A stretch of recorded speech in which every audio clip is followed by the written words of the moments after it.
И така, здравейте, приятели! В днешния епизод ще видите всички доработки, които сме направили външно по колата. Те са доста. Не съм заснел на клип как съм го слагал на момента.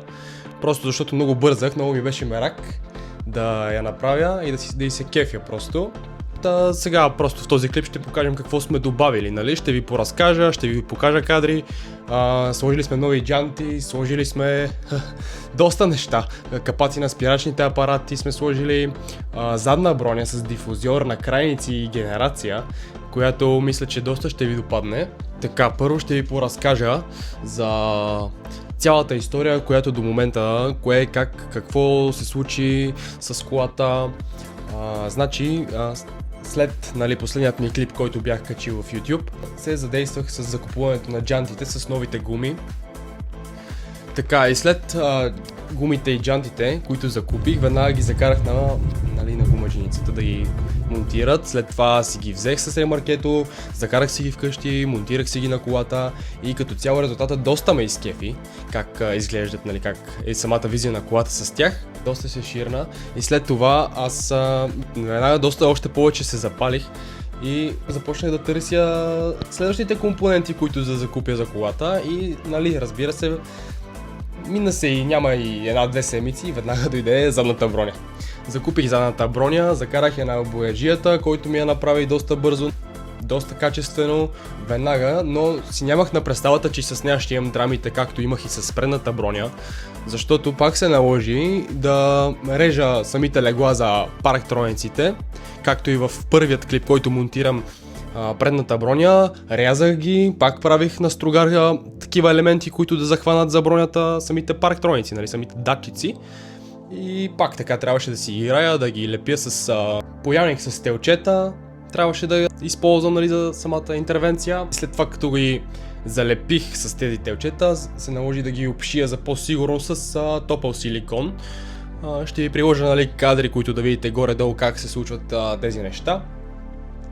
Какво ми костваше, за да мога да сложа задната броня също така. След това закупих и дифузиора, който веднага трябваше да го сложа. То малко стана така, че аз сложих задната броня, дифузиора го оставих, защото мислех как да го залепя, аз не знаех как да го монтирам на колата. Самата идея да я залепя с някакво 3M тиксо или с някакъв силикон, някак си не ми допадаше, защото там все пак дифузиора седи долу, ниско и от самите камъчета, които хвърчат, когато е мокро или така нататък от асфалта, които гумите изхвърлят назад, просто ще се отлепи. Там има доста вода, влиза кал и така нататък. И тази идея за силикона и за 3M тиксото просто не ми допадна. Затова аз бях качил вече задната броня, но се наложи да я сваля отново. Свалих я и просто реших да ги захвана с винчета, но от вътрешната страна. Гледал съм колеги, които захващат и от външната, но някакси на мен не ми стои естетически добре. Виждат се винчетата, самите глави и аз реших просто да я сваля, за да е по-готино на визия. Свалих задната броня пак отново и просто от вътрешната страна я хванах с от 3 винчета в средата и 2 в ъглите. Така, след монтирането на дифузиора аз бях купил и на крайниците за генерацията, които са AMG и такива, които се водят.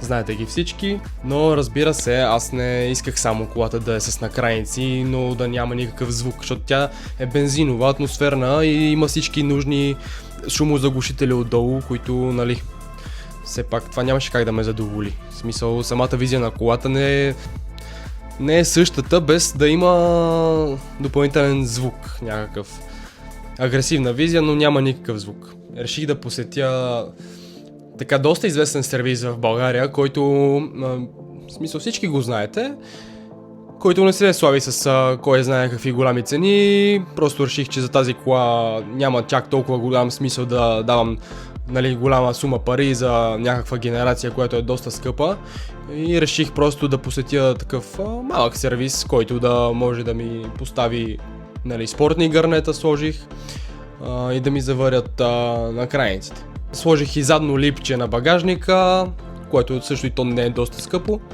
Ще направя може би в бъдеще клип за кое всичко колко струва, но нека първо да завършим самата кола. Също сложих и спойлерче на задният прозорец, който то се води като лайсна някаква и всичко е боядисано в черен пианолак. В смисъл лайсната, дифузиора и самото липче на багажника са черни, нали.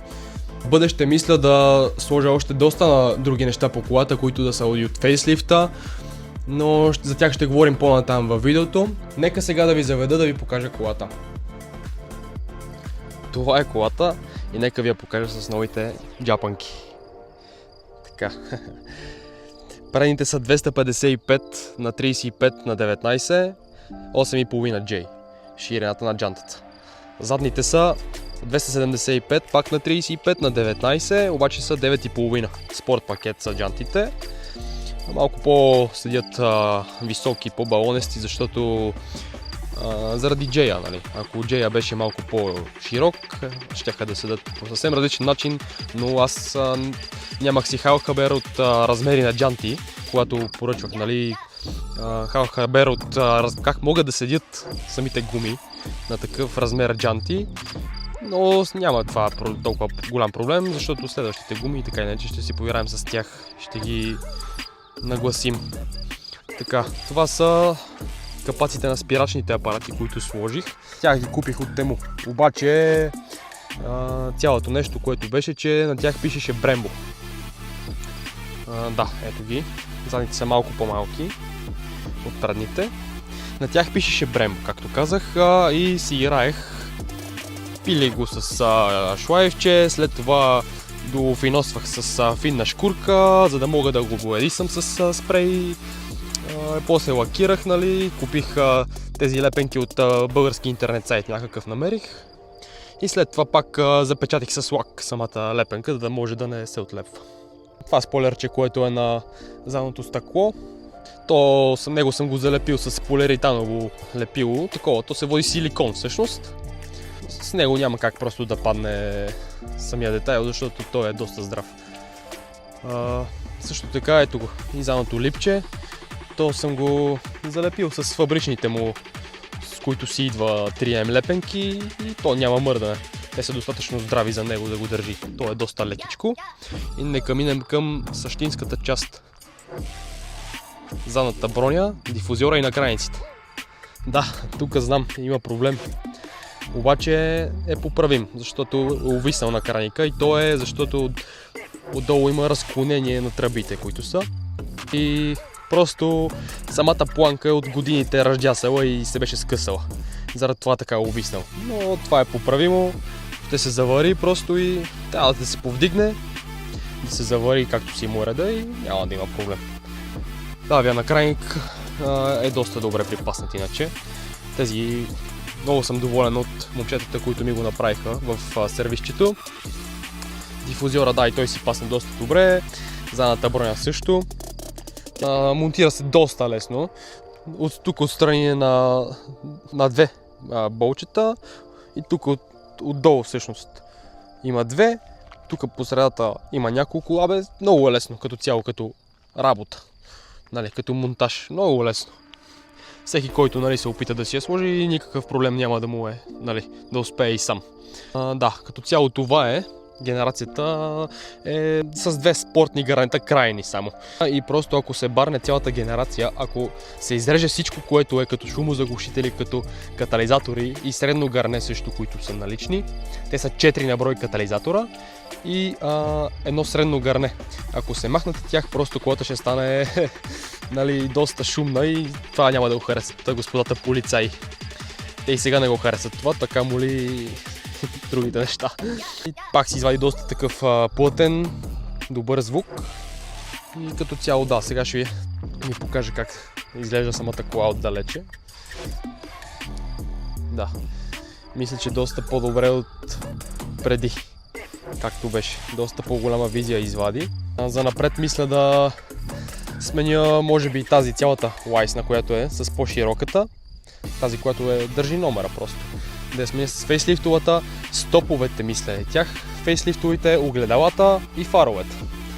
Също трябва и праговете да се сменят с AMG, за да стане цял пакет пълен. Нека преминем към запалването на колата и да ви покажа какъв звук извади.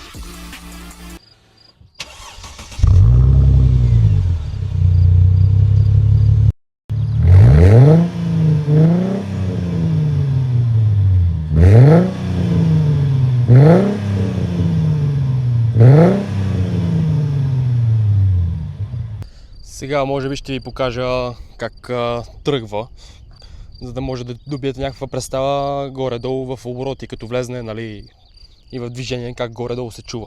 Няма да е кой знае какво показното, защото все пак аз нямам такива техники, които да мога да монтирам на самото задно стъкло с вендузи. Та горе-долу ще ви покажа как звучи, да имате някаква минимална представа за това как колата тръгва.